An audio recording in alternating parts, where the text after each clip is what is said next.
Welcome back to Bread and Butter, where we are serving up the basics for Hearthstone improvement. This is episode 113, and I'm joined now, as always, by Pylet.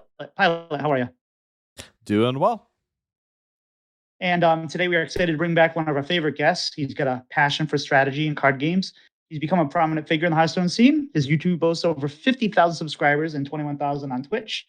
He's known for innovative off-meta deck play, building decks off-meta, in-depth analysis, and I would say he's a go-to source with novice and seasoned players aiming to elevate their game. He's also kind of funny.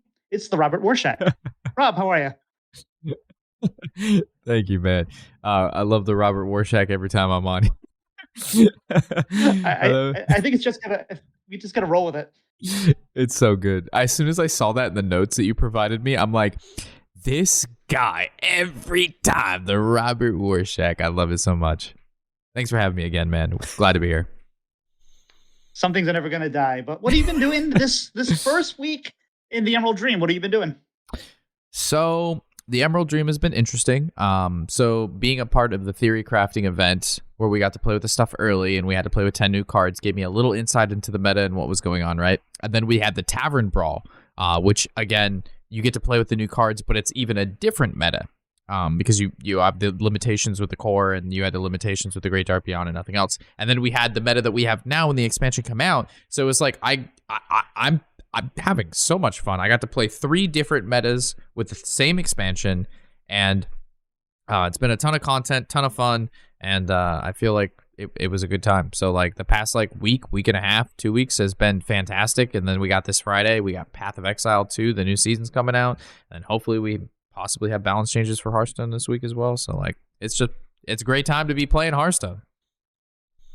We talked about this last week. I really enjoyed the way that they did the Tavern Brawl this time, where we didn't have it was very different, and it was no way going to represent the meta going forward because we had cards that were rotating. We had a smaller subset of cards. So do you think they knocked it out of the park this time, or do you think there's still room for improvement on that? Yes. So I can't go into too much detail, but being a part of the content creator program, we do talk about events and things, and there was a lot of feedback a lot of the creators gave just on Tavern Brawl in general, and just like where we think it should be, how it should feel, and comparative to the one we had previously, which was already in itself is a cool idea and the concept is there. But how do we make it better? How do we make it more fun? How do we make it more accessible? And how do we make it feel fresh and not like the meta you're going to be playing in a week from then? And I think they took a lot of the best feedback and the better responses, and they implemented that in a good way. I can't go into super specifics, but they care, and I think they did a good job. And I think the next one will probably feel as fresh or even better. I had no problems with it, and I honestly had a great time. I don't play Arena, so I'm biased. I needed to use my Arena tickets for something, and getting free packs because 6 wins was not the hardest thing in the world. I was just farming packs. I was just every day, how many packs we get today, boys? Hopefully it was good for you too. Yeah. Yes, we can hear you. I wondered if we lost you again. It's been an audio difficult night. So I'm assuming the way Rob was animated, he had a lot of good things to say. Pylet, what have you been up to in the world of Hearthstone? I've been doing my normal try all the things at the beginning of the expansion. I like spending the first day mainly playing decks that I build. Sometimes I kind of will look up some ideas or some lists just because I'm like, I know that there's a better card to fit, but I don't know what it's supposed to be. Or pulling kind of weird stuff that I see on, HS Guru or the Coin Concede sheet that's kind of off meta to try first. And had some success there. I've played every class except for Druid. I don't know why I skipped Druid, but I just did. I didn't play much Rogue or much Warrior, just a couple games here and there. But I kind of have found what I've enjoyed the most so far has been the Menagerie DK. So it's a leech deck, but it's an aggressive leech deck. It tops out at 6 with Airlock, Breach, and Hideous Husk, and then everything else you'll have to says hit your opponent in the face. Send it to me, please. It sounded interesting when we were talking before the pod. You were like, Menagerie. I was like, oh my god, top 500 aggro tops out at 6. Oh my goodness. Yeah. So It runs a bunch of core cards to fill different types. There's actually a lot of undead that are dual type, which makes it a lot easier than some of the other classes. So like Mermy is 2 types. The ants that you get from the new Morbid Swarm, the Dreadhound Handler, and the token that you get off of it, Chillfallen Baron, is also a Draenei. Did not know that. So runs a lot of dual type minions that makes it a lot easier to kind of fill that curve out, and then you just flood the board and make stats and wait for something to stick to play Menagerie Jug or slowly chip them down. It is not fun into Location Warlock or Armor DH. If you're seeing those, don't play it. It is miserable. If you're not seeing those, have fun. I was dumpstering every hunter that I saw and pretty much anything that was, a little bit slower, but not quite control. So been having fun with that. I've been very streaky though. I feel like every day I've won my first like 6 or 7 games and then instantly lost 10 of the next 15 and just swinging up and down. I was talking before we started recording. I started the day yesterday on Saturday, just shy of 1,000 as like 1,100. I climbed on a win streak all the way up to 500 and then dropped all the way down to 2,000 something again, just as quickly. It's been miserably up and down, kind of stabilized at mid 1,500 to 1,800, somewhere in there now. But we'll see where the last day takes me. I mean, that's pretty good. I mean, sitting around 1,800 X11, still pretty good. Streaky, yes, I'm feeling the same way a little bit. I've won a lot. Like, you'll win 6, win 7, lose 6, lose 7. It's like same deck, even the same time of day. You're like, what's going on here? And some games just rock, paper, scissory. So yeah, it has treated me better than the new expansion normally treats me. Normally, I am losing the first week. I've been maintaining a positive win rate overall. Yeah, normally new expansion, just new metas do not go well for me. I'm much better in established meta. I know what I'm supposed to target and beat. Interesting. Yeah, I normally do super well in new metas. Like the first 2 weeks of expansions, especially like a new expansion of the year, like that's when I'm hitting like not that I go for top legend, but like I'll hang around top 100, top 200 for like a couple weeks, and then I really make some terrible decks because I'm flying way too close to this, and I'll be like, well, can we get this to work? And the answer is generally no, and then we'll descend down to the depths of the dumps there. But yeah, generally the first couple weeks are really good for me, but this time not so good. We're hanging around like 2K, 3K. And today I tried to play off stream for a little bit just while I was editing. Went down to 4K, but it is what it is. I don't really go for ranks, but definitely a little bit different feel this expansion than most others. Well, for me, a little behind baseball. While they were talking, my recording software crashed, so I lost some of the beginning. And we've had our guest is helping us record tonight with a backup plan. So in theory, we'll be okay. This could be one of those lost episodes that you never see again. But stress we don't need. I am been enjoying Hearthstone. I like the new meta. I really enjoyed the Brawl. I did not play any standard during the Brawl. I should have played the Franken meta a little bit, but I had too much fun. I just wanted to continue playing with the new cards in that little pocket meta that we had. I hadn't hit Legend before then, and I wanted to before we hit the new expansion, because much like Pylet, I tend to struggle in the new metas until I kind of get my hands around it. So I tried a bunch of things. A lot of them don't seem to be that good. Unfortunately, Imbue Paladin, we'll get to that, isn't doing so well, but that's the deck I really wanted to play. And I've been playing kind of a Menagerie Demon Hunter, which has been okay, but streaky. I've also been playing JT Snow's version of Demon Hunter, which was again a low to the ground one, but it also ran the legendary that turns all your minions into demons with the same cost but different things, and that was really fun. We started making progress, and then Pylet says, Tito, here's a deck for you, and it was this Paladin deck. I think they're calling it Menagerie Paladin, but it's just really low to the ground and it's fun, and I was really enjoying getting climbing with it. I got myself up to D1. And then I ran into a bunch of Imbue Mage, and a bunch of Warlock, Location Warlock, which both those decks aren't really good if you have lots of minions that cost 1 or 2 health. because they tend to wipe them out. So yesterday, knowing that we're recording tonight and that Monday was my last day to try to hit legend, I have a streak. I don't know how long it's been, but it's at least been a couple years where I haven't missed legend, and I try not to miss it because it's just not that it matters, but it'd be frustrating to me personally.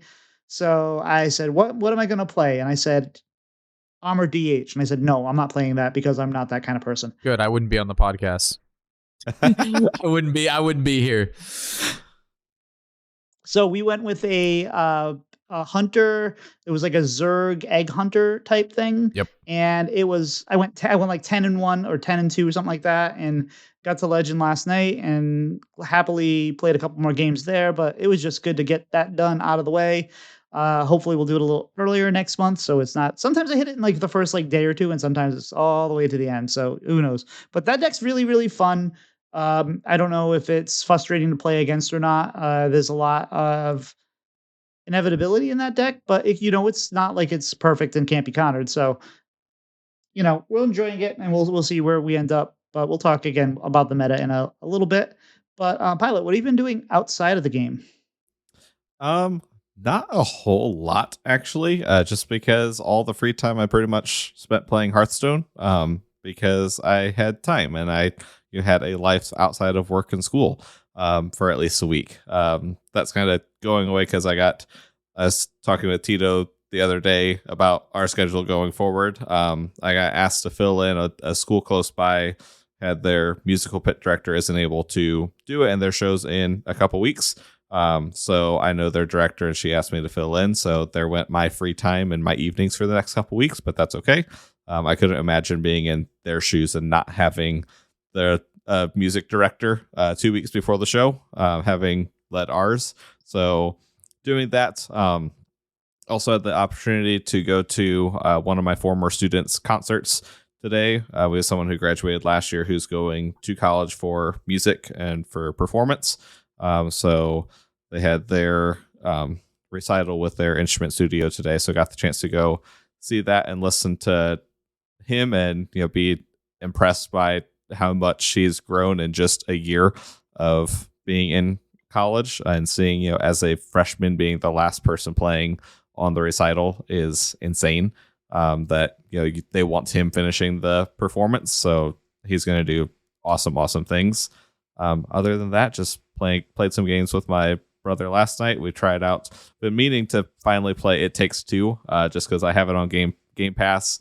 I finally got to that last night, and then I talked him into getting Diablo to eventually play some of that together also. So we were trying to get him going on that last night also. Awesome. Yeah, I can't understand how you can do your job because, I know you need patience as a teacher, but like I've had to sit through a couple middle school concerts this year, and I don't know how you can hear that and say, okay, let's keep it going. You guys are doing great, when it sounds like, screeching cats. And it's they'll get there eventually, but it's a hard job. It's a tough job. And I completely respect you for it. He's mining for gems.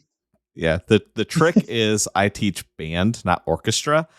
So there's fewer things that screech and make awful sounds. There are still some. So there's some interesting clarinet noises every now and then, but I don't have to hear violins on the daily basis. That's fair. So the Robert Warshack, last time we had you on, we were talking about the Bazaar and stuff. So you been playing any of that? What else you been doing outside of Hearthstone? Yeah, so outside of Hearthstone, we were playing a lot of Bazaar. Was really hyped about that. We talked a little bit about it before. There's been a little hiccups in that. I haven't played it as much since it got out of closed beta and into open beta. However, I have transitioned into Path of Exile. I was big into Diablo 3 when it first came out, and then stopped because of the lack of content. And then the Reaper, I believe, of Souls came out, and that was a lot of great content. And then I hadn't really had anything in that era that really I was able to sink my teeth into because Diablo 4 was trash. Sorry, any Diablo 4 fans. You have to admit there was no end game at the start of it. I can't speak to it now, but when it first came out, it was like a quarter of a game, if not 20% of a game. So I was like, man, I really don't have like that. I need something else. I can just I want to feel like a god. I want to kill a lot of stuff. I need to feel powerful. And Path of Exile. My buddy got it for me for my birthday, and didn't play it for the first 2 weeks he gave me, and then the last month and a half I have put in 350 hours into it. It was yeah. And then so the new season of that comes out, and that should be really exciting. And besides that, back on the gym grind. Am going anywhere between 3 to 5 days a week, some days twice a day, depending on, how the day goes. If I want to play Hearthstone or not. Some bad Hearthstone days require 2 days at the gym. Besides that, yeah, it's been good. Just focusing on me, focusing on games I enjoy, finding new games, also watching a lot of anime. Shout out to Solo Leveling for the only show that I watch weekly now. I've never been one of those people that wait every week to watch a show. That is the only show that ever got me. Solo Leveling. You must not have been around for Lost or those kind of things, because at the time, my parents watched that. That was a show my parents watched, but like I was busy playing World of Warcraft at that time and RuneScape and Guild Wars. There wasn't time to be lost. I wasn't lost. I was found, and WoW found me. Yeah, I was playing WoW too, but I was definitely finding time for the Lost as something to watch with the fiance at the time. But okay. So you were watching Lost for another day. Yeah, you were watching Lost while I was in 6th grade. Yeah, there was no fiance. Yeah, that sounds about right. That was a long time ago. But so speaking of games that are about 20% done, I've been playing a lot of Civ 7. Okay. I enjoy it. It's definitely got room for improvement. I think it'll be there by the time, we get towards Civ 8. But again, this whole concept of releasing games that are unfinished is just kind of getting annoying. Like, I don't know why you can't. I mean, I guess there's a lot of pressure to get a game out, generate revenue and all that. But back in the day, we used to get games, and if they were either done or they weren't done, now we're like, here's some stuff. It's still baking. And maybe that's good because you can get feedback and you can build it in the right way. But it's just coming. I guess right now, more people are playing Civ 5 still on Twitch than they are playing Civ 7 because that's what the game is. But we finally finished, me and my friend Justin, we finally finished our first game. We lost, but we learned a lot because this, even if it's unfinished, there's still quite a lot to figure out. And we had some fun with that. So we started up a next game, and it's going a lot better. I also started playing a solo game tonight before the podcast, and I think that's where I screwed up some of my audio somehow. So we'll have to make sure we don't do that before next week's show. It's all good. I got us covered. I got us. Yeah. Outside of that, this weekend was a Taekwondo weekend for my kid. He had testing on Saturday. I did really well. And then he had a tournament today where he was doing, if you don't anything about Taekwondo, they don't spar usually in these tournaments because I guess that is a lot more insurance and stuff like that. But they do a bunch of different things. And he did board breaking and he did poomsae, which are the forms. And he did really, really good on the poomsae. And then the boards, he's not a strong kid. And he knocked it out of the park. He had a back hook kick that he hit the first time. He got second place in his division. So very proud of him for that. And that was a long day to sit there. We went to the sports complex in Massachusetts, and this place was huge. And I was excited because I'm like, last time we were in a little gymnasium and it was really crowded.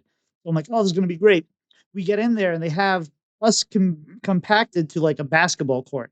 You can see this giant place that has soccer fields and people playing volleyball and pickleball and everywhere else. And we're all jammed into this one little area. I was like, well, I guess we didn't spend enough money to get the soccer field or something like that. But what are you going to do?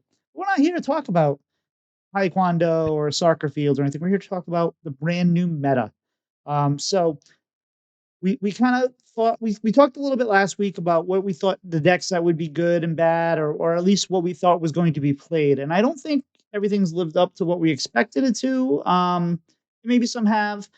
So question off the bat, for Rob, why don't you start us off? Where do you think the meta is right now? Are you happy with it? Do you think we're still evolving? Like just general, how has your play experience been so far in this new meta? Yeah. So, great question. I actually have a tweet that I posted earlier today. Maybe it was yesterday about how I feel about the current meta, and I'm pulling it up as I speak. It goes, I streamed a lot of Hearthstone since the new expansion release. I'm not feeling how the meta has turned out. The new cards are a ton of fun. There's a lot of decks to explore. However, the game's being run by two to three extremely powerful decks. I'm going to see you guys next week if we receive some balance changes. So this speaks to 4 to 5 days after the expansion's been out. So day one, new expansion, great. People still figuring stuff out. No one knows what's good. You could play anything and have a fantastic time. Day two, meta starts to like sheafen out a little bit. People are starting to post deck lists on Twitter. People are starting to post stats. People are looking at stuff on YouTube because people spent the evening uploading YouTube videos. And day two is a little bit more starting to see a lot of armor DH counters coming out. A lot of leech DKs being played to counter the armor DH. Day three rolls around. A lot more posts on Twitter, a lot more YouTube videos, a lot more data has been gathered. Armor DH is good. Murmur Shaman starts popping up, and Imbue Hunter starts popping up. A lot of these counter Demon Hunter decks start popping up. Also counter Death Knight decks popping up because Death Knight, Leech Death Knight, the control variant was very powerful as well. And we're getting to a meta where it feels like Murmur Shaman's like Dungar DH. If you're not teching against armor, Death Knight or Demon Hunter, like your deck just can't get there. So like you just you're either countering Demon Hunter or you're countering everything else, and it's rock, paper, scissors, and there's just a lot of decks. Like, I played Imbue Hunter for just a little bit, and I was hitting people in the face for, like, 40 damage on turn 7. Like, and it's 40 damage on turn 7, regardless if they have anything on the field or not, because King Crush just puts everything back in their deck, right? So we're at a point where, like, things, like, it was good, but, like, we obviously have some issues, and I don't blame the Hearthstone team for that, because we have, you know, they have a couple, maybe 100 people testing and doing what they need to do and running the stats, and then we have millions of players playing. So I'm never going to hold that against them to, like, not be able to foresee a meta and, like, have it go as extreme as it has, as fast as it has, because when I played in the Theory Crafting stream and the Tavern Brawl, I was like, this meta is so low lethality, it's going to be a control meta. Games are going to go at least till turn 7. It's feeling good. Cards matter. Board matters. People aren't dying as quickly. And then we get to day, 5 of this new meta, and everybody's dying everywhere all the time. There's value out of the kazoo. People are playing 35 attack King plushes on turn 7. We got 8 Proxima Lorn. We got Murmur Shaman OTKing on 4. Everything's on fire. So it's been good, but also we're at a point where it's like, all right, there are outliers. They need to be fixed and adjusted. And I think once we get there, we'll be able to tone it back down. So, Pylet, what are your thoughts, Ben? Yeah, that matches a lot of what I've seen. You definitely have kind of the 3 or 4 big bads that are dominating and warping the meta with Armor DH, Location Warlock, various forms of Zerg Token Hunter, and Egg Hunter, to where there's enough of them that they keep getting split up in the stats, but if you add them up, it's about 10% of the meta. And then various forms of Death Knight definitely seem to be warping it. The Shaman, I think, is probably going to start to fade out, other than players who really like that style of deck, because it beats itself a lot. As someone who's played that, it is one to where you can maneuver your way through it if you draw things in the wrong order, but if you're trying to maneuver your way through and getting hit in the face, it doesn't go very well. Normally you can only do one of 2 things with that. So we'll see kind of where things go once those get hit. The good thing is, like you kind of mentioned, I feel like they all definitely have a counter at least, and that's brought a lot of the play rates down. I'm looking at HS Guru Donkey's websites. Armored Death Knight is overall most popular probably since the release. It's gone, if we look at all of Emerald Dream, it's about 13%. If we look the last 3 days, it's down to about 7%, Good. 7.5%. So that's starting to drop as people are countering it, and people get tired of being countered. No one likes to have their deck be the one with target on their back. So I don't think that's going to be enough to pull that down without any balance changes, but at least it's kind of opening things up. I've only seen 2 Demon Hunters past 2 days. So since Saturday and Sunday, I've only seen 2 Demon Hunters. Might just be where I'm at because I'm running into only Location Warlock, which is not much more fun. I think it's more fun though than the armor. The armor Death Knight just feels, it's not that it wins, it just feels bad to play against. It's terrible. It's So the Demon Hunter wins by sucking your will to play the game out. The Location Warlock wins by hitting you with 8/8s constantly, and you just die. Or they slowly, drag the game out by trading, and then you lose to Kerrigan damage over the top. It does a lot. Sorry. It definitely no, you're good. It definitely does a lot, and like it's to me the Warlock has been fine. The Death Knights have been fine. Like the leeches maybe are a bit strong, but it they're beatable. They felt beatable. The DH felt like as soon as it got to a point where they got into the rhythm of what they were doing, there was no getting past it. With at least with the other decks, it did feel like you still had a chance to win. So I don't know. I've been enjoying it. I didn't like seeing all the Death Demon Hunters. Excuse me. I always get Demon Hunters and Death Knights crossed. I'm glad I'm not the only one. Yeah, no, it's because it came out one after the other, and they both start with a D and have another thing. Maybe that was what that was in the show notes about D before. Yeah. The but no, it's I've seen a pretty good variety. Like I said, it was frustrating for me when I specifically ran into Location Warlock and Imbue Mage, which kind of halted what I was doing.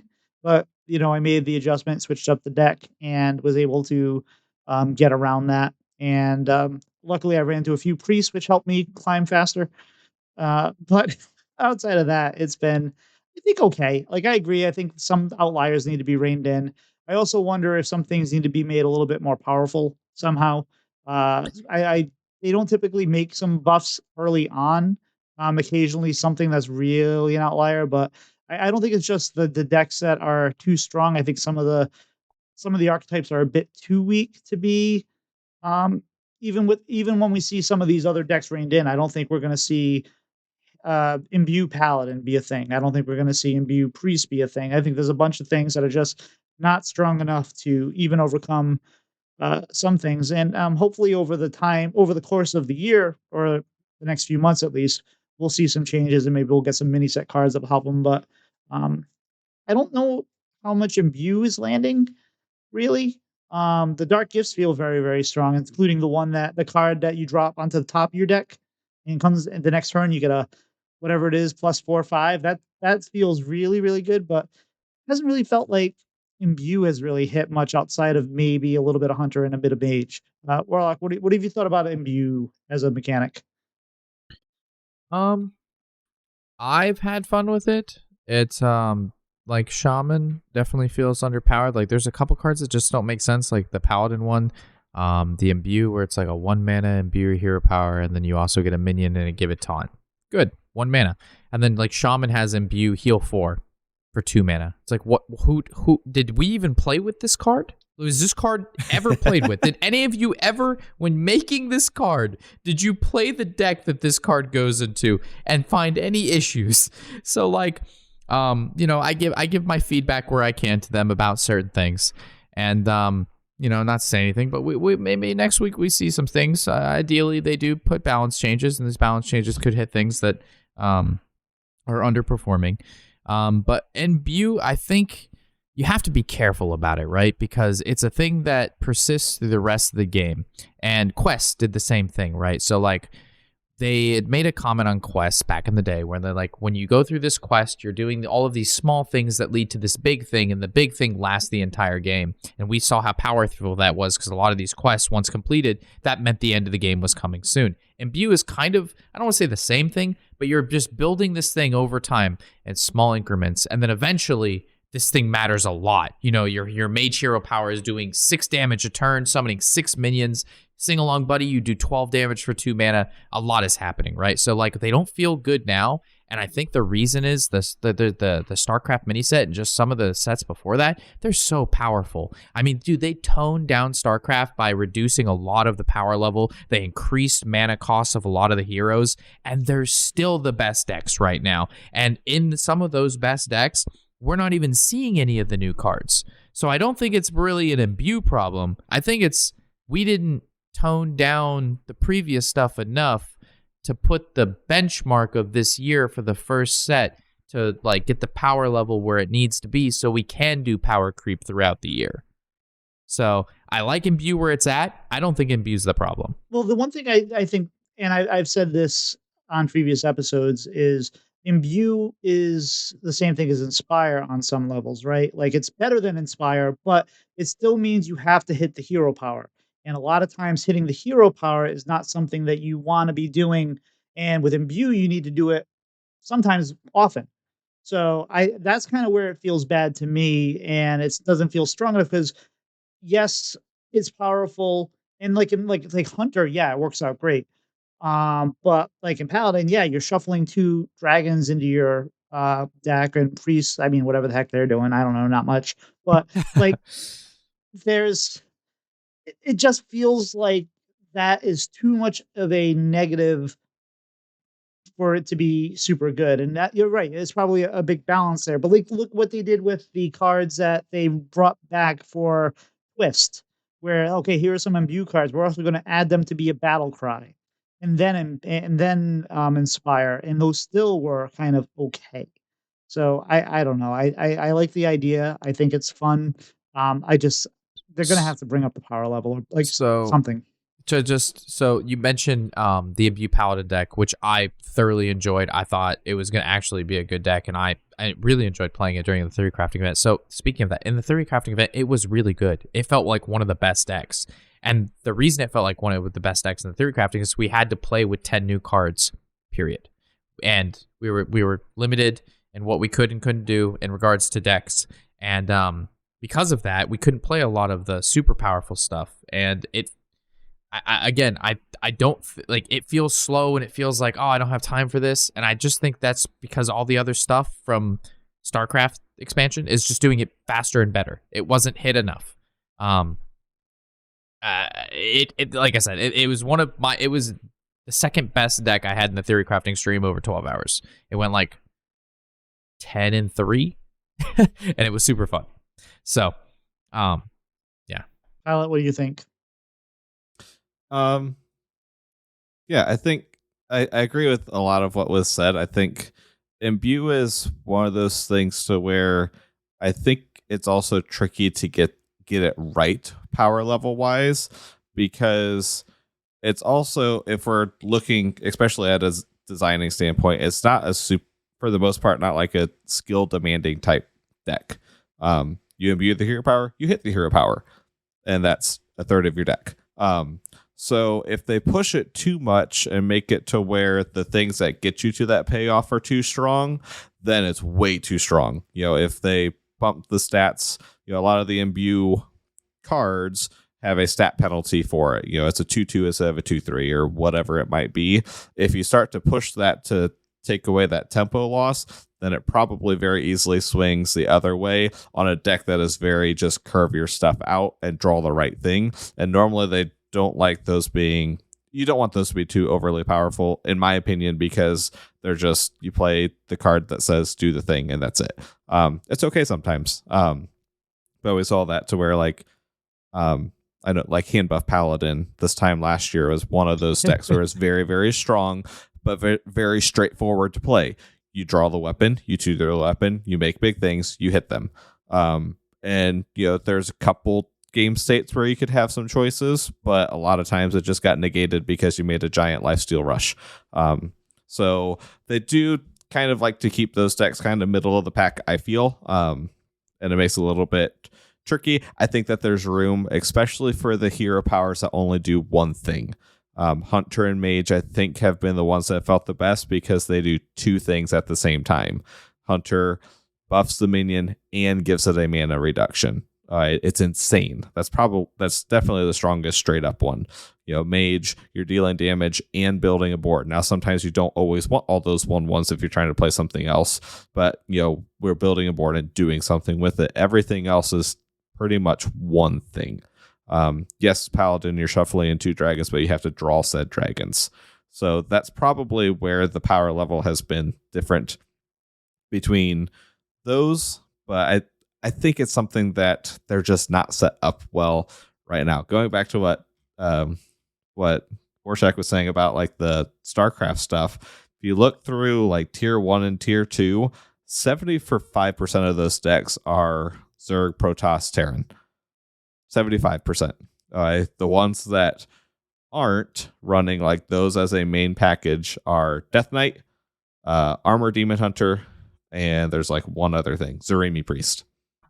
And pretty much everything else is StarCraft. So, they nerfed all the Zerg stuff. They nerfed a lot of the Terran stuff. They did not touch Protoss because it wasn't a problem yet, other than the Hero Power Druid and all the Hero Power stuff was rotating.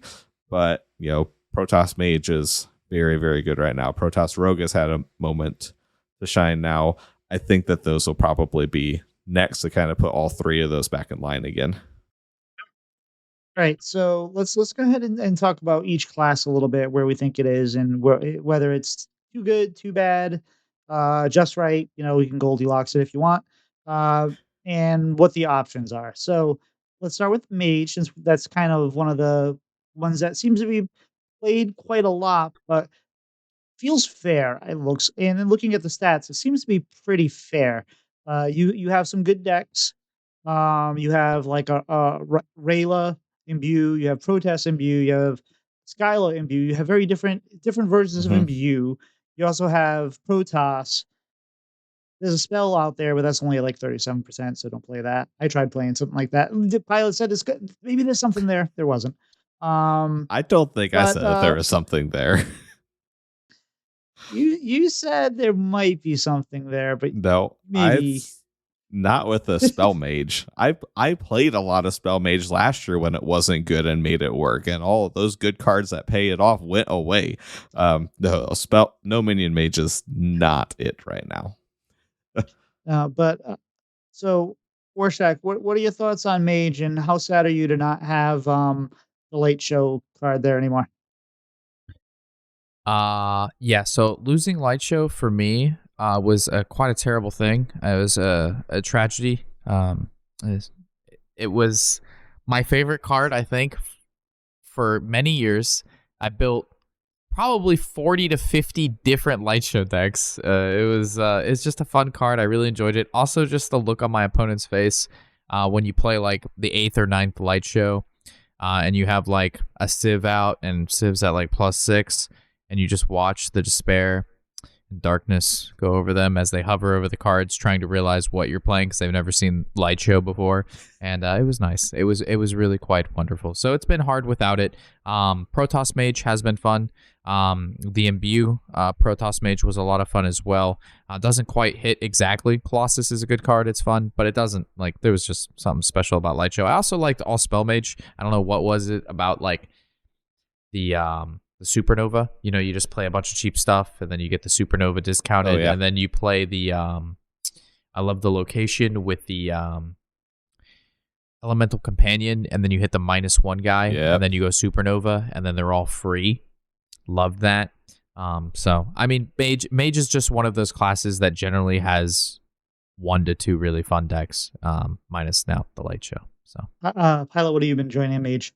Yeah, so I've been playing as much as I kind of can the Rayla Imbue Mage. Really enjoy that. The Protoss version is showing better in the stats because Protoss in general is showing a little bit better because you have the over the top with the Colossus, which is definitely shown as a really powerful card in this meta because it's one of the few things that we have as from hand damage. There's not a whole lot right now, so being able to do 16 to 20 damage over the top has been really, really powerful. I did see some Dawn in the Coin Concede Discord had shared, he called it a Flex Tape Mage. It's a menagerie version of the Rayla Imbue Mage. So plays a few more different minions, lower curve, and then the menagerie jug, and that seemed really fun and entertaining. Something that I tried to build the first day, but I couldn't quite figure out what the right balance of all the cards were, so I kind of bounced off of it for a while. But definitely, like I talked about last week, I felt like Imbue Mage had the most options for what you put around the package of cards, and that's showing so far early on. I still think that there's probably something with a big spell version, but I don't know many people who have tried it out yet. And that might be something to where when some of these other late game dominant decks tone down a little bit, it's something that can be tinkered with and find a place. I think when we're getting hit in the face with tsunamis, though, people get sick of that real fast. Yeah, that'll get changed again if that happens, probably. And I did try to play a spell mage a bit. I went, I believe, 2-8. So we ended that. It wasn't a big spell, it was just a spell. It was no minion, but it was definitely wasn't big. And yeah, I haven't found the solution there yet. But I figured if I could find it, that'd be something I could maybe get some traction off of on Twitter. But we never found it. Outside of that, I haven't played much Imbue Mage at all because I've been trying to just do other things. I'll get there. But like I said, it's frustrating when you're playing a low to the ground deck, but that's just the nature of playing a low to the ground deck. There's going to be counters. So next, let's talk about Warrior. Warrior doesn't feel like so in theory crafting, we saw all kinds of Warrior. Dragon Warrior, I played a ton of that. That was fun. We played Draenei Warrior. That was all of a sudden Draenei Warrior was good. Now it feels like all we really have is like Terran Warrior. And all the other warriors feel pretty meh. So, Pylet, how are you thinking about Warrior? Yeah, I haven't played much Warrior. I know that there have been a few people having success with the Terran Control Warrior. I know No Hands Gamer seems to be talking about and playing it constantly at High Legend. I did see, I think my favorite, funny deck that I didn't expect to see coming was this Briar Spawn Drake Warrior. Yes. That's Teabags. Yeah. That's Teabags, the food fight warrior to counter the demon hunters. Yes. Me and him brewed that up. That was me and him. Yes. So turns out when you put a death rattle on the demon hunter's board to mess with their resurrect pool, it's really funny. And then death rattle summons dragons for you that do damage. So a lot of the ones that I have saw, it's card draw, survival, and any way to get Briar Spawn Drake down on the board early, and then copy it and resurrect it. So for those of you who forgot what that card does, it's like a 10 mana 12/7, I think. At the end of the turn, it attacks a minion on the other side of the board, and it does the piercing damage, excess damage, hits the enemy hero in the face. So you only run that as your minion. So then you can chemical spill it, you can get it with food fight, and then it's your only dragon. So you use the location on it, you use the 3 mana spell, and do that until you win the game. I don't think it's good, but I think it's really funny that that's something that people are doing to counter the demon hunter and entertaining. It's fun. I played it a couple games. It pops off so fast. I was actually sorry to cut you off, Tio. My buddy Silver 5. No, he's gold now. Gold 5. That's the deck I recommended. And yeah, just food fight, kill the food fight, 12/7, 12/7 face twice, win games. And then you play the 3 mana card, or you play the 6/6 that it can only take 1 damage at a time. Super good as well. And yeah, deck's super fun, super beginner friendly. I feel like pretty inexpensive to make as well. And it's not bad, and it counters one of the most popular decks. So, it's a steal. It's a steal. I'm biased, but it's a steal. That sounds like a lot of fun. Before we move on from Warrior, can we get a Rye Cleaver deck in there somewhere? No, absolutely not. I tried. You don't even want to know how many times I tried. Every time I play with the card or randomly generate the card, I feel like no one actually who designed the card ever played with the card. Because if you just play with the card, you see all the problems with the card, and the problem of the card is it exists. So I tried. I really did. I put in a lot of work. I had it in a deck. I built a deck that I called a Fun Hydration Station, to where I was not running Ziliax. I was trying to run more fun cards. I'm like, let's put a lot of expensive stuff in here. Let's put Rye Cleaver in here. And I got about 20 cards in and cut Rye Cleaver because I'm like, this isn't working. Not a chance. It's way too many steps. Those know me. I did try Black Rock and Roll and Rye Cleaver for a long time, and I just never could get it there. We got the first half right. So, the rock and roll was cool. The Rye Cleaver. I love that card. It was so good, especially with the armor guy where you attacked and you gain armor, and based off how much damage he did, it was a good time. So in theory crafting, I was worried about Druid. It felt really strong with them making all the little green men bigger and bigger and bigger, but apparently Imbued Druid sucks. Protoss Druid is still good. There's still Dungar Druid out there. Warshack, how you feeling about Druid? Protoss Druid is a little misleading, by the way. Yeah, It's Dungar. It's Dungar Druid with the Protoss cards. Yeah. Okay. Druid's a little weird. I've seen quite a few Imbue Druid. Again, very slow. I think it falls in the same category as the Imbue Dragon Paladin. It just takes time to build up. Time isn't something that this meta has. There's too many decks that do too many things too fast. Whether you're looking at Location Warlock, Murmur Shaman, Imbue Hunter, they're just doing the things that kill you faster than building up a board of minions. And then it doesn't even matter if you play minions because they just go back to the deck anyway, right? It's just an inherent. It doesn't work right now. Whether it's because we need more expansions, more mini sets, or we need buffs or nerfs and or buffs. Who's to say? I don't think you will have that bad of a time. Again, I mean, we play in Legend most often. Our MMR is quite high. The players we are playing against are in the top, 1% of everybody playing Hearthstone. So I recently, again, one of my close buddies started playing Hearthstone, and holy crap, the fun that you have on a brand new account actually being a bronze player, a silver player, and the decks you see and the players you face, there's so much room there. Like, he's playing anything, and it feels like every game is just like a great game. Like, he's just playing random stuff. Like, he's like, man, Rob, have you seen this Imbue Druid? Like, you summon there's guys and they get bigger and they're unstoppable. And like, he's so excited. Like, he's just like so happy that he gets to summon like a 7/7 for 2 mana and it wins. And I'm just like, bro, that deck it's like literal dog. And at anywhere above like diamond. He's like, they're saying there cannot be a way. Not in my Hearthstone. It's just like a totally different game. It's like the most amazing thing having a friend just playing, like, starting. He's played Magic and he's not bad. He's just not like good. And like the decks and just his experience at like Plat and Gold have like given me like a breath of fresh air in Hearthstone. Just like, it's just such a different thing spectating him in Discord, watching him play and talk about his moves while I edit. It's just been so, well, yeah, to the point, Druid's not good, but like to the 95% of players in Hearthstone between the ranks of bronze and Plat, you can have fun with Druid.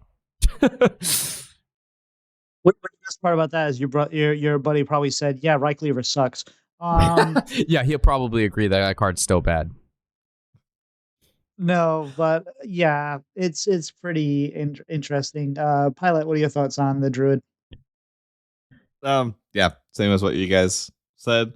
Like, I kind of chimed in, the Protoss Druid, most of the websites are splitting Protoss and Dungar. It's a little misleading because the Protoss still runs Dungar to cheat out, to pull out, carriers and dragons and stuff like that. So, it's kind of just using both of those together, but it's still a Dungar deck that is kind of blowing you out rather than the Protoss stuff being what wins you the game normally. So, yeah, I've run into one singular Druid since the expansion started, and have not played any of it. Yeah, and I actually ran one over a little bit earlier today. So Hunter, it feels like finally Hunter has some things to be happy about. You got Zerg Hunter, which is, some of the old stuff, but a lot of it mixes in some new cards too. And the Imbue Hunter is still pretty good, and Discover Hunter seems okay. And you have various token hunters that seem to be doing all right. So it seems like it's a good time to be a Hunter main. Kyle, you been playing any Hunter? I haven't played a lot of it. I have a lot of them in the client. I just haven't played them yet. I played a little bit of the Imbue Hunter when I got really tired of Armor DH the first couple days. Like we talked about, using King Plush to just bounce all that back to their deck is very, very fun and entertaining. There's one I had to play it early where it wasn't lethal, and they just left. They're like, nope, we're done. Not happening. Not letting you do that again. So the token stuff is really strong. It's right up there with like the Location Warlock as kind of the busted decks right now. To where, some sort of Zerg Hunter, Zerg Egg, Zerg Discover, whatever, is like 56% to 60% on archetype stats. So those are really, really strong if you're looking to climb and hit people. I will say that they're beatable. I was having an okay time against them because they don't have any draw. So if you are able to outlast those first couple waves, you're probably going to be okay. As long as they don't have like the RC Rampage or something like that to kind of refill with very quickly. But if they hit the nuts, you're just done for. I mean, Yeah. Zerg into eggs into trigger the death rattle. I've had multiples where I'm like, okay, I can't really deal with both parts of this, so I'm going to pick and choose what I do. And then they put the new amphibious spirit on an egg and then trigger the death rattle. So then it pops out the thing of the egg and gives something else +2/+2, and it's you bottom right. You're just done. So if they hit, it's very powerful, but if you can outlast them, normally you're okay if you can get to like turn 5 or 6. I was gonna say I don't think the amphibious should work like that. So like I didn't know at first when I first saw the leap. I call it leapfroggy frog.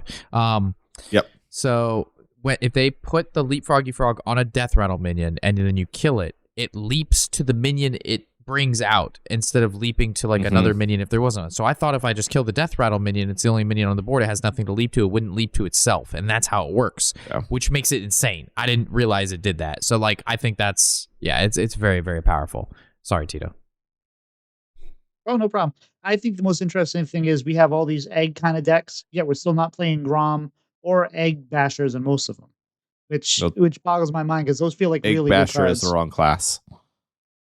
That's a warrior card. Egg basher is warrior. Yeah, 4 mana, 3/5 plus warrior? 4 I attack. thought it was a neutral. No. Okay. No, it's just warrior.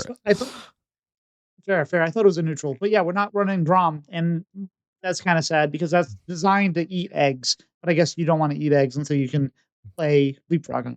Why play a bad 3 mana card when you can play a 2 mana card that triggers a death rattle? It goes on forever. Because it's a fun card you want to play. I want to play Grom. He's a good boy. So Demon Hunter. We've already talked a lot about Armor Demon Hunter. I don't think we're interested in that one. We're looking forward to going away. Yep. I think maybe you just make the module cost 5 or something.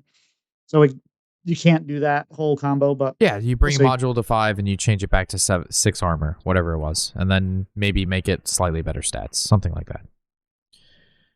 Yeah. The key is to stop the combo. Yes. Is there anything else going on in DH as far as you're concerned there, Warshack? Big. I actually got a couple messages from viewers. I played a big Demon Hunter during the 3 crafting event that did quite well. The Ferocious Fellhound with Omen is still very good. Inquisitor, still very good. Or not Inquisitor. There was another one. It was Omen and something else that I used. I can't think of it at the top of my head. But some guy, he hit Legend with it with like a 65% win rate the other day. Another guy messaged me. He's like, bro, this big Demon Hunter is awesome. I didn't want to play armor. It works. So maybe after we get some changes, it's a thing. I don't think it's terrible. It's obviously a meme. Not playing it like top 100, but definitely apparently can hit Legend with it. So I think big could be fun. Pylet, what about you? I know you like a more low to the ground deck. Yeah, I've heard some people talking about like a Menagerie Demon Hunter being okay. I haven't played it or seen it much, but I know some people kind of took a little bit of the semi-aggressive shell. I think they were playing the new Dread Steeds because those are dual type, and then Menagerie stuff.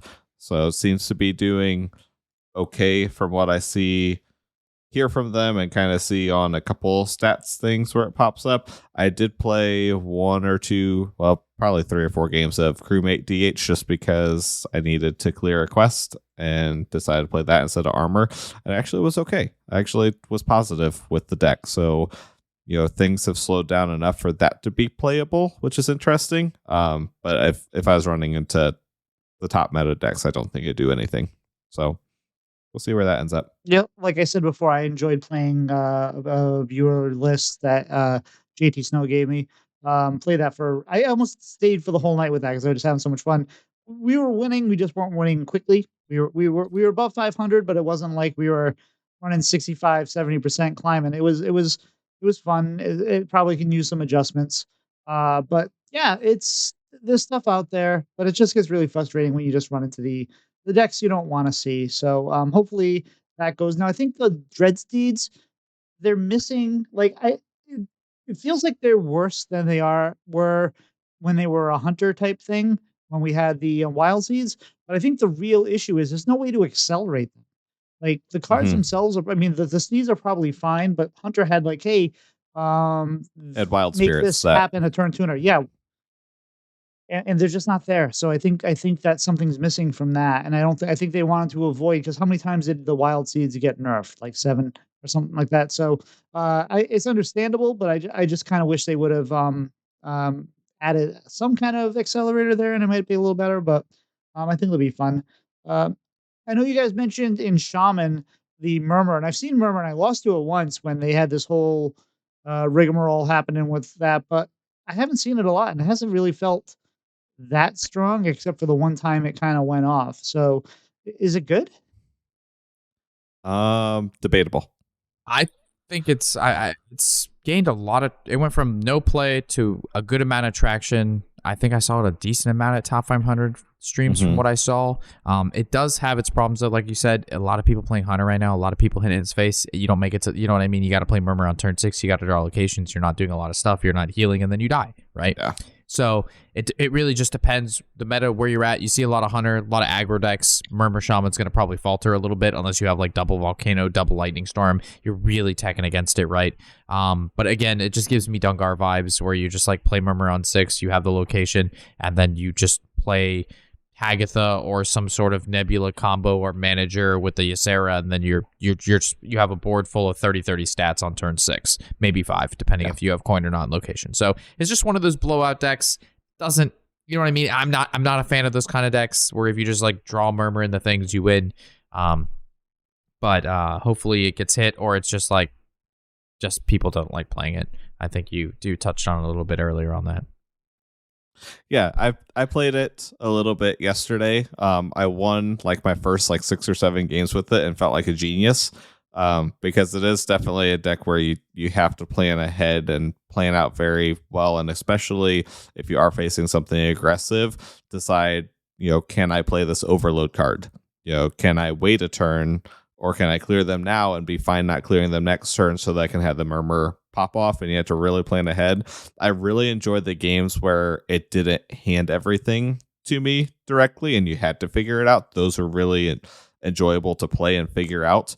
But there's definitely a lot of games where I saw someone compare it to the Indiana Jones meme, the one with the sword guy. That's exactly what you're doing with Murmur Shaman, where you're doing all this fancy looking stuff and doing all these crazy things, and then you lose because you didn't actually do anything that impacted the board, and they just hero power over the top to kill you. So the games where they hit the nuts and do the powerful thing are very, very strong. The Murmur, location, Shutter Block, location, Ysera, spend 5,000 mana, that turn. Those are very, very strong. And if you don't have a way to deal with it, you're going to lose. But I think the deck beats itself enough and is just finicky enough that it's going to be something that doesn't stick around for very long. Other than that, I haven't seen a ton of other Shaman. So Imbue, I know that you baby. have Terran. The Terran Imbue. Why is I you haven't not seen hitting? any of it. So I think it goes. So you had actually brought up a point, and then it brought up a point that I never brought up because we were moving along on the topic. But so you said the 2 Imbue decks that were good was the Mage and what was the other one? Hunter. So the thing, and you had mentioned because they do 2 things, right? They discount, gain attack. The other one summons minions and does damage. While the Paladin is put in deck, get dragons, but you have to then draw dragons. Great point.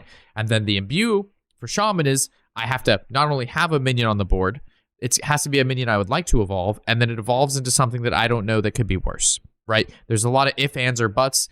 Both of the things that aren't as good have RNG factors that have outcomes that are not set. They're not set parameters. This gives +2 attack and -2 mana. We know what it does. It does it. It hits beasts. The other 2, Yep. Who the knows what kind of dragon is coming out, when it's coming out, who's coming out, and then the other one is, well, guess I'm going to hero power on my 5-drop, and hopefully I hit an 8-drop that has something that's okay. So I think that's the major difference between the bottom 2. You know what I mean? They've got those random factors, and they can't make them too good either, right? Because if they make them too good, then you have RNG crazy out, like, it's not a good mechanic to just not have set parameters. It's a random outcome, and the random outcome is better than the static you know what's gonna happen outcome. So the highs and lows of the shaman and the paladin, the variance is much more than the set mage and hunter ones. So I thought that was an interesting take, and when you mentioned it, it kind of put it all together of why that would be potentially the case. Yeah. All Shaman needs is a card that gives a battle cry, freeze all minions, and they'll be fine. And then get stats, and then give it Wind Fury, and then Death Rattle, and then Reborn, and charge. Yeah, we're good. Well, one of the things we found, it was in the Demon Hunter, because Demon Hunter tore us into Shaman, right? So you can do that, and you can get Shaman tore us into Demon Hunter. Other way around. Oh, okay, because we were playing the 3/8s, the frozen 3/8s in Demon Hunter, weren't we? No, that was in Shaman, right? We were playing those in Death Knight. The 3/8 that freezes itself. No, it's right with the leeches. The leeches. No. Meltamental. 3 mana 3/8. It's always frozen. Yeah, we were playing that with leeches, right? Yeah. Yeah, that was nice. We found the secret there during the theory crafting that we were winning. Okay, I was thinking it was protecting the Demon Hunter, but yeah, I got it mixed up. So speaking of mixed up, Warlock seems to be a little mixed up, where the only really good thing to do is location, or the dark gifts with the legendaries seem okay, but it seems like it kind of goes along. Either you're including that package in location or not. Warlock, you been enjoying Warlock at all? Warlock. I actually haven't really. What was that? I said, did I call you Warlock? I apologize. You have a couple times, right when we've been talking about Warlock. Yeah. Because I don't know if he's talking to me or not. So, and then I wait for a pause and no one says anything. All right, he meant me. Yeah, so the location Warlock, considering it runs very little new cards, I know it's good. I know it's powerful. Not a super fan of playing it. We saw generally how that deck plays before. Tried Dark Gift Warlock, didn't really work out. Just summoning, pumping everything into a Dark Wallow. It's not. You could just do King Plush, and it's not even like worthy of posting as a meme deck. And then the just out of spite, because that's the kind of player I am. I hate Demon Hunter and what what they're doing. So I decided to use the Defense Crystal against them, and I took, apparently, I guess Dane did it, or some other Hearthstone guy did the infinite value armor Warlock, and then the wheel. So I just gained like 2,000 armor with Warlock, and then I wheel, and then I walk away from my computer for 5 turns, and then they die. The Demon Hunters do, and that feels really good in the heart and in the soul. So that's the only Warlock I've played. Pylet? I've played a decent amount of the location Warlock just because I got tired of losing a little bit and said this is like a 60% win rate deck and busted. I enjoyed it before. This is one of the things where I said last week that I'd probably be wrong about something. This is one of the things I was wrong about. I thought that losing Forge of Wills was going to make this deck a lot worse. Turns out it's just as good or better, because they put in that 5 mana card from Perils that copies the location, and that's how you get extra 8/8s now. So that deck is going to get nerfed again, most likely. My Warlock story, I forgot to say this earlier. I lost to a Warlock that I sent this to Tito and had him try to figure out how I lost, because if you look at the deck list, it's not intuitive because it misses something. But I thought I was playing against Location Warlock, and I saw a couple weird like tech cards and draw cards. I'm like, that's strange. They must just not have something. It's early in the expansion. And then I got hit with on the same turn they played Talon, the draw your highest cost minion, the Frostbitten Freebooter, Death Rattle freeze 3 random enemies, any that were already frozen take 5 damage instead, and then Adaptive Amalgam, the keeps any enchantments as a Death Rattle. They played Ceaseless to kill all of them, and then played the new Archdruid of Thorns, Battlecry, gain the Death Rattles of your minions that died this turn. And then I got OTK'd by an endless loop with the Taurus and the Archmage killing itself, shuffling itself back in, because apparently the Adaptive Amalgam Death Rattle is part of the enchantment that it was keeping, and it kept all those other death rattles with it, and I would have taken like 200 damage. It was gross. I had no idea where it came from. Don't play that deck, but if you're interested in what that deck looks like, you can reach out and I can send that to you, and you can lose ranks instead of me with it. So I was not expecting that combo, and this was at 1K legend. So this is someone who knows what they're doing, and I just died out of nowhere. I was feeling so confident. I'm like, yeah, they're out of stuff. I'm good. And then I was dead. So it happens. Right. So Priest, there's plenty of good things to do in Priest. You got Protoss, you got Zarimi, you got the kind of aggro fishing kind of warlock. Priest. Imbue might be the worst deck of all time. At least that's kind of the way it's trending right now. How you like? Zarimi is still playable, even though they have completely changed how it is, and that's nuts. But no one plays it because no one's interested except for Magesa. How's Priest looking here? Yeah, I was laughing earlier when we were talking about Shaman imbue, because they're like, yeah, there's 2 imbues that we say are good, 2 that are RNG. We have the good 2 and the questionable 2. I'm sitting here, it's like there's a 5th imbue that we're totally not talking about, and that exactly shows where Priest is at right now. So Imbue Priest is not a deck on its own. You can put it into Protoss, and that makes it a playable deck, but don't play Imbue on its own.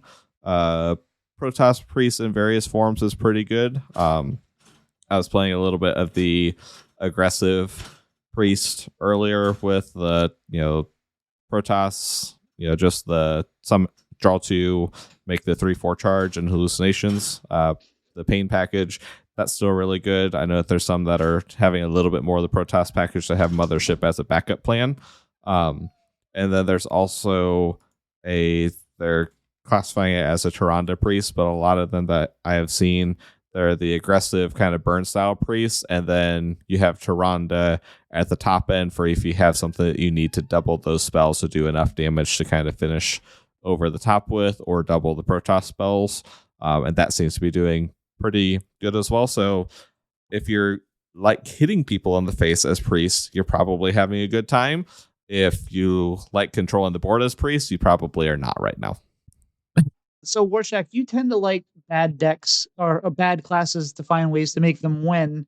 What do you got for Priest? So Priest is always an interesting spot for me because it's just annoying. It's not like necessarily fun. It's just like annoying. Like the hallucination, summon 3/4 charge, copy buff. Like, I don't know. It's just like whatever.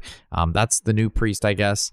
Like the old Silence Priest, where it was like OTKU with the giant minions on turn like 3 or 4. I was like not a fan of that game. It's just the style. Like the Priest that I liked, I guess it was probably annoying. I played what was it? Weasel Priest, where I'd shuffle a bunch of weasels in my opponent's deck and they'd give up eventually after 30 minutes. Just to show you where my head's at, because like there's the crazy people I was talking about, and then I'm like the really crazy person that like, when I get 120 weasels in my opponent's deck and they give up just because they can't stand it any longer, that's mine. And then Sasquatch, shuffle 2/1/1 Albatross in your opponent's deck, or whatever his name was, the 3-mana 3/4 bird or 4/3 bird. That's the Priest I like. And then another Priest, like what was it? The little Protoss Priest, not Protoss, was it? It wasn't Protoss. It was another. Oh, the 1/1s that grew over time. Automation, like that's good. You know what I mean? Like I don't. Yeah, it wasn't. It was never really great, but it was just like fun. It was a fun little whatever. But this new Priest with the imbue, it just feels like Galakron Priest. It really does. You click the button and you get random stuff that comes out, and it's discounted. That is no different than click button, get random minion, and whoever gets random minion better wins.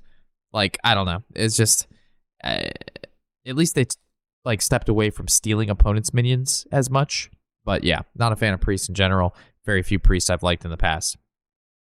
I was a big fan of Shadow Priest, but yeah, it's been a while since I found a priest deck that I really liked. So Rogue, I think I called Rogue. Right now, Protoss Rogue is good, but all other rogues aren't doing good. And I think the reason why is, yeah, you can do a lot of fun things, but there's no win condition there. So, have you tried any rogue there, Pylet? What do you think? I have not, but I do want to try because it seems like this has been the flex tape. You put this in an aggressive deck to fix it. There's a couple versions of the like bounce combo rogue that go the menagerie route and just play menagerie jugs, because the random 2-drops that you're getting from Harbinger are likely to have random types, so why not buff them and give them +3/+3. So that seems to be the only other rogue deck other than Protoss that is positive win rate. Combo Starship are both, low 40s. Full on bounce rogue is even lower, and then it keeps on going down from there. The Whizbang rogue deck is actually doing better than some of the other rogue decks apparently on HS Guru, which is hilarious. That's insane. but yeah, I'm assuming it's the rogue one. It's in black here, but it won't show up. So, but it's slightly better than some of the other ones.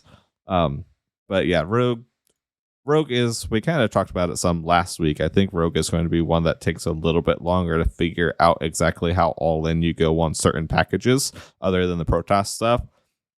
There's probably something there, but Rogue is probably one of the classes that has a huge identity shift from what they had rotate out to what they had some really awkward and really bad sets last year that didn't really find a home. And yeah, now they're kind of lost at where exactly it goes. Yeah, and just so you guys know, from last week when Pylet referred to Mugs and Jugs Rogue, he was not talking about a girly magazine. Warshack, what do you thought about what do you thought about Rogues? I think they're great, man. No, Rogue is you see Rogue's in a really interesting spot. You see, yeah, Protoss Rogue, okay. Combo Rogue, very aggressive, but it's missing a couple pieces. It's just not there. I think mini set and then it filling out throughout the year. Rogue will always be good eventually. Rogue has always been a class that will inevitably be brought to Worlds, and it will be part of a Worlds winning lineup. It always has. It always will. That's the way it is. And right now, it's just still being, it's still cooking in the oven. But I think, Rogue's fine. Rogue has always been fine. I'm not worried about it. But yeah, at the moment, it's really just Protoss Rogue and then Combo Rogue if you want it. Starship Rogue being at, like you mentioned, I believe 40% for around 40% for Starship Rogue. That's a really interesting number to me. That's a number that makes me quite excited, and I think I'm gonna tackle that when I stream again, because those 40%, 30% win rate decks, I don't know what they do to me, but yeah, I think that's the next target. And to be fair, I know Zeddy is still not happy about Shadow Step, so somebody's doing something right. Let's talk about Paladin.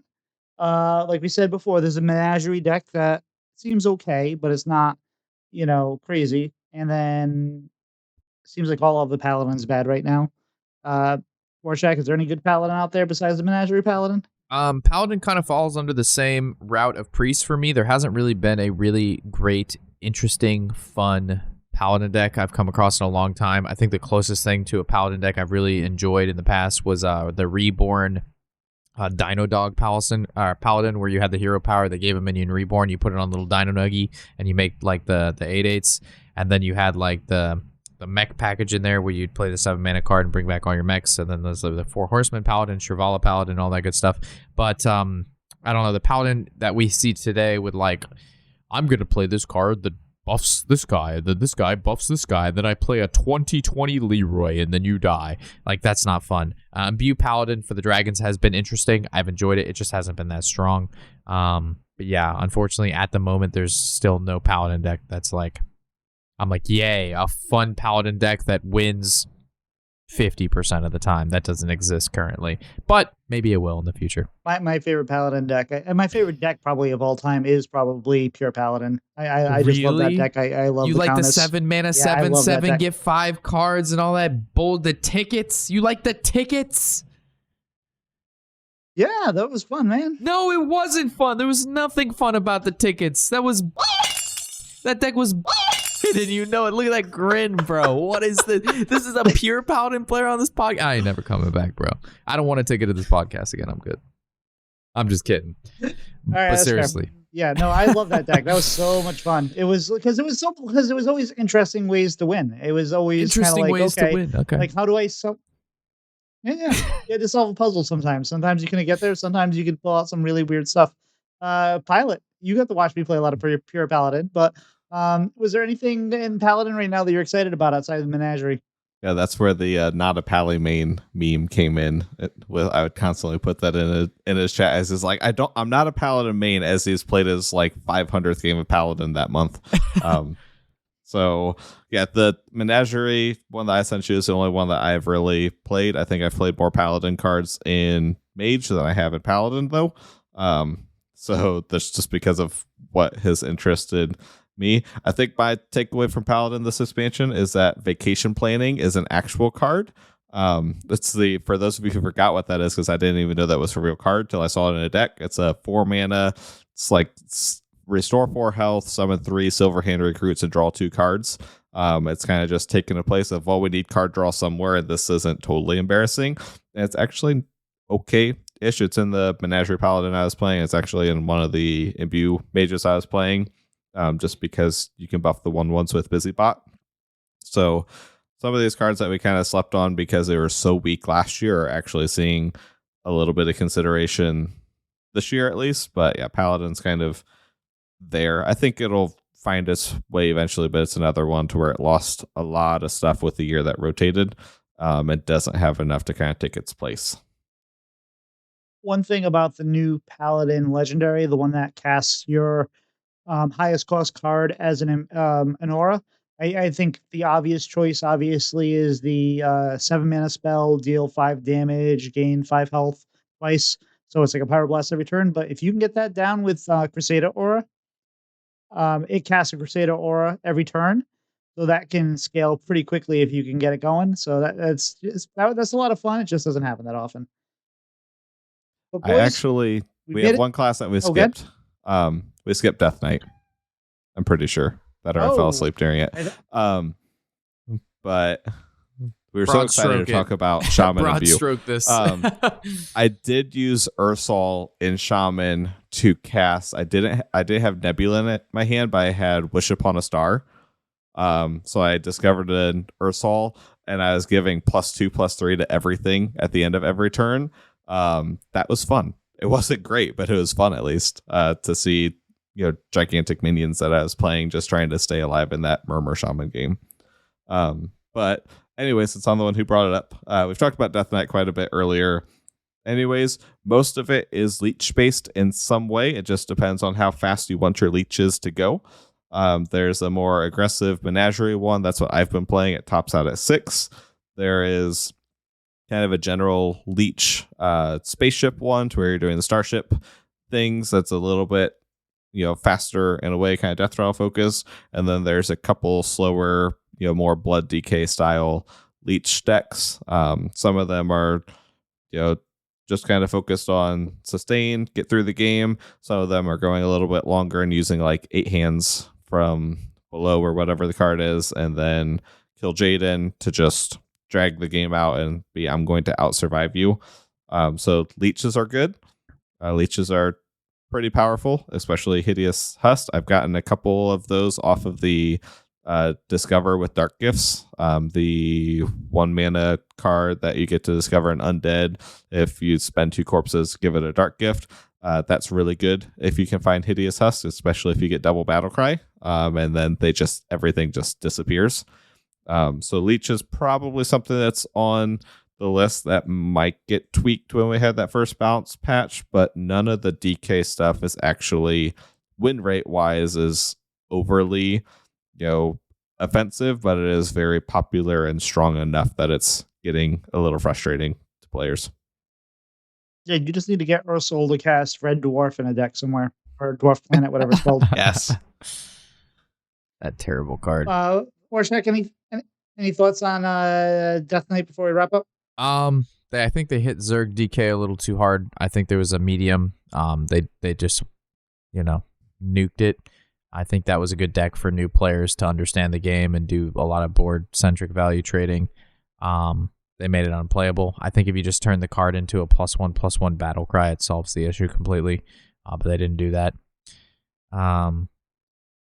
Leech DK, good.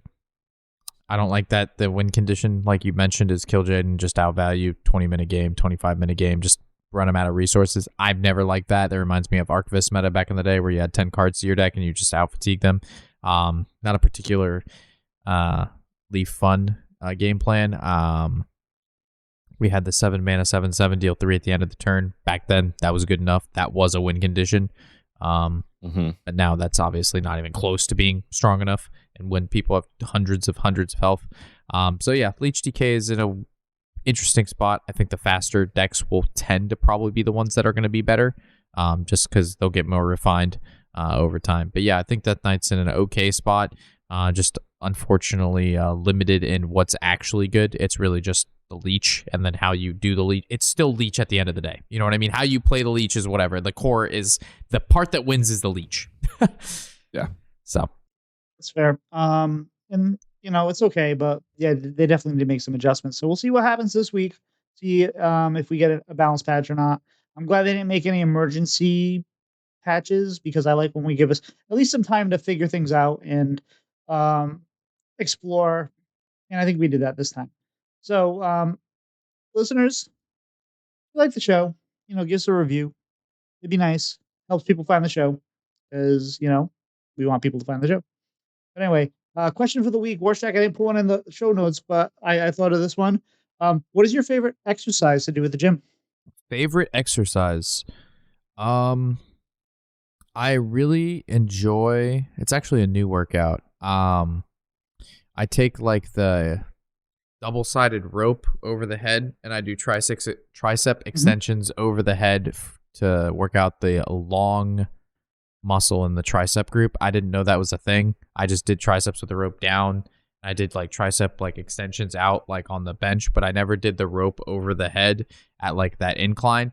And it actually, like, after I did that workout a couple times, I was like, oh my God, my arms hurt so much. This is good sore. I like this sore. So that's my new favorite tricep workout. Good question. Right? Yeah, and where can people find you on social media if they're looking for you? Yeah, so for me, I'm on YouTube, post there almost every day, if not every other day. I'm on Instagram, Twitter, TikTok, just about every social media platform. Has Warshack in some sort of the Warshack or just Warshack. But not the Robert Warshack. Not the Robert Warshack. There will be no Robert Warshack. That is only apparently at the beginning of each and every YouTube video, which you can find every day around 10 to 1 p.m. Eastern Standard Time. Pylet, where can people find you? You can primarily find me in Discord, PYLET 712, Pylet 712. So in various Discords, I have a Twitter that I don't check as often, but you can find me at the same handle there. What about you, Tito? You can find me at Tito Santana HS just about everywhere. Warshack, you got anything you'd like to promote or shout out this week? Not really. I mean, hopefully, of course, like and leave a comment and give the thumbs up on this podcast. It's one of the best Hearthstone podcasts out there, and puts a lot of work into it. You guys do. So enjoy being here. Thanks for having me, and definitely leave a review if you haven't before. Now is the time. Appreciate that, Pylet. Any shout outs this week or anything you'd like to promote? Yeah, I'm going to shout out Bob Slime, who is the player that played that weird Warlock deck that OTK'd me. And then I also, right afterwards, I sent it to someone who, at least on Discord, I'm a Snowman. I played them in the Coin Concede Listener series, and they were mainly playing Death Knight, running the freebooter, just only playing that, doing freebooter shenanigans with the Death Rattle and Reborn and Yodeler. Played that for like 6 months straight. And I'm like, I have to send this to them. Oh my they will God. greatly enjoy that. So had a chance to send that to them and chat with them a little bit. So shout out to those two. And I'll shout out JT Snow, who I said gave me that Demon Hunter list. And if you're a streamer, if you're a Hearthstone streamer, there's always going to be people that say, oh, play my list, play my list, play my list. And most of the time they suck. But this list was actually fun. I enjoyed it. So thank you. But anyway, guys, I think we're toast. We'll see you. Have a good evening or morning See or ya. afternoon. Goodbye.